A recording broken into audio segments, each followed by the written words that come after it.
Over 10 plus years ago, there was a generational talent coming out of high school on the defensive side of the ball. He was an absolute freak of nature. And matter of fact, one scout described him as, and I quote, not human. And guess what? I can't even fault that scout because what he was doing on the football field, it was insane. He was terrorizing offensive lines left and right. He couldn't be stopped. It didn't make sense for a young man to be that big, that fast, and also that strong. So since he was unstoppable, he earned the #1 overall ranking in all of high school football. Let me clarify, not just at his position, but every position out there. #1 player in all of high school football. If all that wasn't enough for you, check this out. On 24/7 Sports, on a scale of 1 to 100, you know what his scout grade was? 101. Let me repeat that. 101. He broke the scale. If that right there doesn't go to prove how highly regarded and talented this young man was, I don't know what will. He was supposed to be the next best thing. He is labeled as one of, if not the greatest high school recruit of all time. But ever since his high school days, his career went downhill. I wouldn't say it was a fast decline, it was more so of a slow and steady one. The saddest thing about his downfall, well, there's two of them. Number one, it wasn't a talent issue, and number two, he has nobody to blame but himself. He ruined his own career. How does a player go from arguably the greatest high school recruit of all time to essentially a nobody within the span of only a few years? There's many questions people have been asked about this guy even to this day. But however, it all circles back to the one. And I mean the one big question we're going to try to get to the bottom of in today's video. What really happened to Robert Nkemdiche? To get into Mr. Robert Nkemdiche's story, you already know. We got to throw it all the way back to where things started. Growing up, it was quite clear and evident that Nkemdiche was way better than all of his peers, and it showed on the football field. He attended Grayson High School, which is located in Loganville, Georgia, and originally, he committed to Clemson. Not too long after that, he would commit and sign with Ole Miss, and you want to talk about some big-time news, it doesn't get any better than that. It didn't matter what program landed him, the fans were going to go crazy, but the fact Ole Miss got him, oh yeah. The fans, they were overly ecstatic, and rightfully so. I don't mean this in a disrespectful way, but Ole Miss isn't known for getting 5-star recruits, especially #1 overall recruits in the nation, and I can't harp on that enough. If you are curious about his high school days, I'll talk about it a little bit, but to make a long story short, he dominated the competition. He was a defensive lineman, ran through everybody's face, and he also played running back, in which, in one season, he had 17 rushing touchdowns. I thought that was unreal. Before we go any farther, I want y'all to understand this. Everyone expected Robert Nkemdiche to be a program-changing type of recruit. Unfortunately, as much as I hate to say this, he didn't even come close to living up to that hype. He did play a lot as a freshman, started games, but it wasn't anything special. Which if you're like a 3, 4, even just a regular 5-star recruit, you're not going to expect freshmen to go out there and completely ball out. I know y'all are probably already sick and tired of me saying this, and by the way, it's not going to be the last time.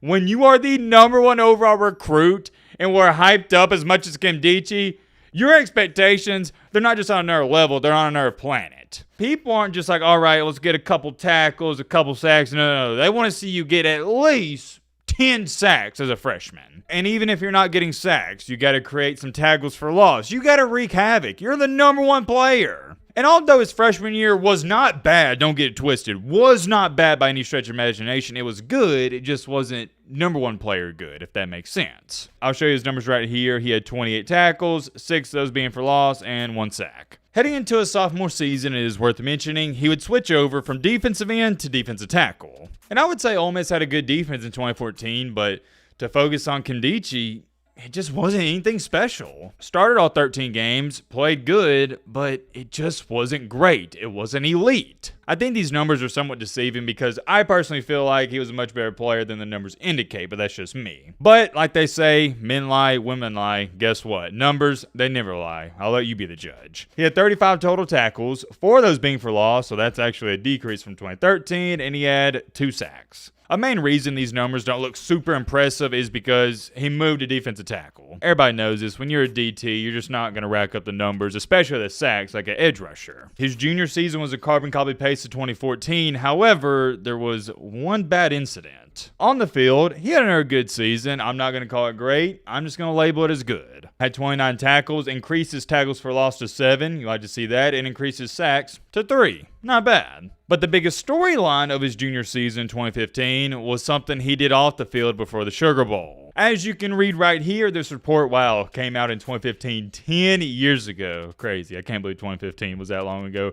That's besides the point. As you can read right here, Robert Nkemdiche suspended for Sugar Bowl. Sadly, that was the last memory he made as an Ole Miss Rebel because he announced he was heading to the NFL Draft. Here's what Nkemdiche had to say about him being suspended and no longer playing at Ole Miss. While I wish I could have finished this journey with my team, I'm grateful for the opportunity to have been a part of this program, and I'm ready to begin the next phase of my life. I've learned a valuable lesson in the last week, and I look forward to showing NFL personnel that this is not representative of my true character. I want to thank my coaches, my teammates, and Rebel Nation for their support these past 3 years, and I look forward to making them proud for years to come. For those of you that don't remember this incident, I'm going to show it to you word for word. Nkemdiche was charged with Mary Jane possession last week after Atlanta police found 7 rolled Mary Jane cigarettes in a hotel room tied to Nkemdiche. He fell 15 feet and suffered mild injuries after breaking a window in a room at the Grand Hyatt in Atlanta, according to a police report. Here's what Hugh Freeze had to say, and I quote, "I'm totally indebted to this guy. He helped change our program as the number 1 recruit in the country when he signed. I look forward to sharing with NFL scouts and general managers his unique ability and talent." To go on top of the Mary Jane possession, he also stated in an interview that he was drunk. His words, not mine. I quote, "Yes, I was drinking. I was drunk." He was asked if there were any other teammates in his hotel room, and here's what he had to say. "Yeah, Laramie Tunsil." That's a different video for a different day. If you know, you know, with the whole face mask incident was there. "There were more people in my room. The hotel was under my name. Nobody wanted to take the fall." In other words, he's saying, yeah, I just had to, take the blame for everything. The last thing he said in the interview was, "I'm doing everything I can to make teams believe me and believe the person I truly am. I made a mistake as a 21-year-old. Hopefully, they believe me." Here's my 2 cents on that. Robert Nkemdiche knew he was guaranteed not to be a first-round pick, but a top 10 pick in the NFL draft, which means generational wealth. We're not talking about multiple M's. No. Generational wealth. Big difference. For those of you who don't know, if you're a late first-round pick, you'll probably have to never work another day in your life. However, if you're a top 10 pick, your kids' will probably have to never work another day in their life. Why am I bringing that up? Because Nkemdiche has worked his entire life to get to this point, and only a few months before the draft, you're messing with Mary Jane, you're drinking. I mean, what are we doing? Sorry, I'm getting so frustrated. I'm just passionate on it. It's dumb. That's the only thing to say about it. Dumb, stupid, whatever word you want to throw in there. I can't feel bad for guys like this. Sorry, I'm not sorry. When you have a red carpet laid out for you to obtain generational wealth and you squander away, zero sympathy or empathy from me. You probably know what I'm about to say next. This was a very, and I mean a very, very, very, very, 100 more varies, bad look for Nkemdiche heading into the NFL draft. There were so many teams that took him off their draft boards, I'm not even going to sit up here and list them all. Despite him making that disastrous mistake before the NFL draft, he still got selected in the first round. I hope that goes to show and prove just how talented this young man was. The Arizona Cardinals selected him with the 29th overall pick in the 2016 draft. Hindsight's 2020, a little foreshadowing, we'll cross that bridge when we get there, but back then, at the time, this was viewed as a steal for the Cardinals. I get it, Cardinals fans in 2025 are like, that's stupid, can't believe we picked him, but back then it was like, oh yeah, you just got a top 10 talent late in the first round. You'll take it. The downside to selecting a guy when he's falling in the draft because of off-the-field issues, it's high risk, high reward. Now let's just say the Cardinals did not hit the jackpot with Robert Nkemdiche. They signed Nkemdiche to an $8 million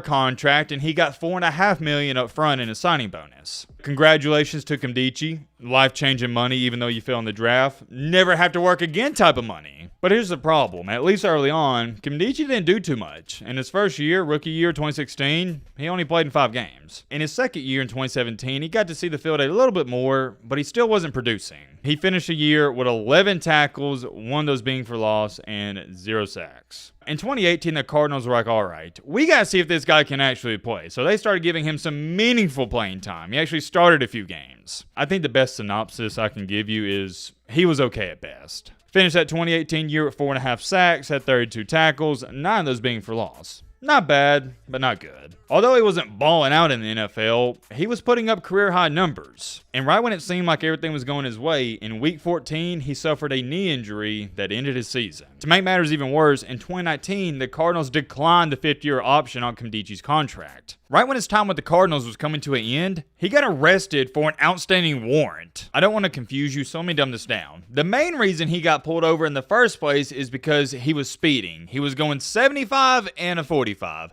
Yeah, that's a no-no. But that right there alone is not going to get you arrested. Here's what did. He was driving on a suspended license. According to Nkemdiche, he said he didn't know it was suspended. Is he telling the truth? I don't know. Whether or not he knew it was suspended, bottom line is it was. He was driving on it, got caught speeding, going 30 over. Ultimately, that led to his arrest. I'm not going to show you the video footage because it's not too important. However, he did cooperate with the police, so that's a good thing. Wasn't overreacting or anything, and I don't want to make this a big part of the video because honestly, it wasn't that big of a deal. Here's another interesting thing to note, and I'm going to read this off word for word. After Nkemdiche's arrest, officers found a metal case with a mirror in it that contained a white powdery substance consistent with cocaine, the report said. Nkemdiche told the officers the substance was, and I quote, nothing, and later indicated that the white powder was a bathroom product, according to the report. The substance wasn't tested, based on the totality of the circumstances, according to the report, and was impounded for destruction with Nkemdiche's consent. Nkemdiche was allowed to make a phone call to ask someone to bring him the $750 bond for his outstanding warrant, but Nkemdiche couldn't get a hold of anyone, according to a report. Therefore, he got bonded out at 9:30 a.m. And that's really all there is to be said about that, and by this point in time, it didn't affect anything with the Cardinals because they were ready to move on from him. In July of 2019, he was waived by the Cardinals for failing a physical. He got picked up by the Dolphins. To make a long story short there, he was still trying to recover from that injury, and he couldn't get healthy. He only played in 2 games with the Dolphins, and he wouldn't play another snap in the NFL until 2021. That's when he signed with the Seahawks. He played sparingly with the Seahawks, nothing to get too right up about. Fast forward in time into July of 2022, he signed with the 49ers. But only less than a month after signing with them, he got released. This is when he was starting to enter what I label as the death spiral for these professional athletes. We've done so many videos like this where once guys start getting traded, waived, signed to this team, getting cut left and right, it's just an ongoing process that never ends. And a lot of these guys never actually realize what's going on, but fortunately, Nkemdiche did. So he's like, all right, I'm done with the NFL. I'm not going to waste my time anymore. So he decided to go elsewhere. In 2023, he signed with the Michigan Panthers out of the USFL. But this is how much he started to regress as an athlete and as a talent. He got released in April by the Michigan Panthers. Let me say that one more time, and this is why it is key to be humble in this life. Former #1 overall recruiter in the nation getting released, not from the NFL, that's not embarrassing, but getting released from the USFL. And it's not that getting released from the USFL is embarrassing, it's more so of, like I said, just stay humble. If you're at the highest of highs in your life, just remember, bad things, they're eventually going to happen to you as well. I haven't told you all the details, though. Some people would say Nkemdiche reaped what he sowed. We'll get to that in just a second. He wouldn't give up quite just yet, though. In January 2024, Nkemdiche would sign with the Edmonton Elks out of the CFL, which is a Canadian football league. He played in a few games before getting hurt, and the team was like, yeah, he's just no interest to us. We're not going to use him much more. So they released him. As when I'm speaking and making this video, in the summer of 2025, the last time Nkemdiche played football at a competitive level was last summer in 2024. Here's something I want to show y'all though, and I saved this for the end so you can kind of understand what was happening in the NFL. The Arizona Cardinals GM a couple years ago said, Robert Nkemdiche didn't succeed because he didn't love football enough. Let me show you this entire quote. It's really fascinating. In Arizona, I drafted Robert Nkemdiche with the 26th pick overall, who we thought was a top 10 talent, and there were some concerns and questions about him coming out. At the end of the day, really, the guy just, in my opinion, didn't love football enough. He didn't succeed or play at a high level because he was in love with the process of going through the draft, being the top pick, getting money. But when it was time to grind, that wasn't his focus. Wow. What do y'all think about that? I think that sums it up the best, and I think that's all you need to know about Nkemdiche's career. It is a classic case and example of a young man who is exceptionally and phenomenally talented. Is phenomenally a word? I don't know. We're going to throw it in there.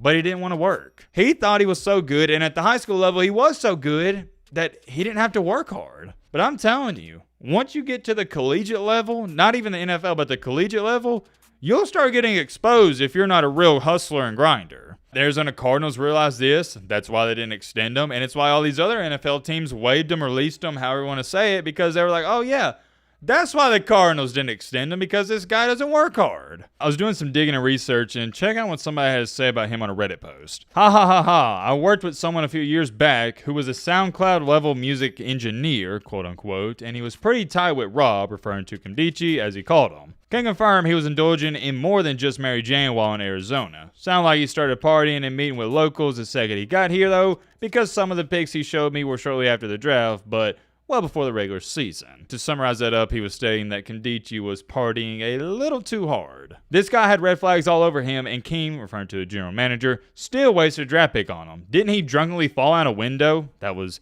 the incident we talked about when the police got him back at Ole Miss before the draft. A lot of teams took him off their board. One person responded, at the time, it was universally seen as a good pick. He did have red flags, which is why he fell so far in the draft. And yeah, that's what I talked about a few minutes ago. It was a good bang for your buck. It's just like I said, high risk, high reward. When a guy falls that far, there's a reason for it. To summarize this up, I think it goes back to a quote I've heard my entire life. Hard work beats talent sometimes when talent doesn't work hard. I'm not saying it's fair. I'm not saying I like it. It's reality. A lot of times talent, it outweighs hard work. But sometimes hard work outweighs talent. To all my young athletes or just people in general, I hope you take this story as a learning lesson. Many more things I can say. I'm curious. Let me know your thoughts on this story down below. But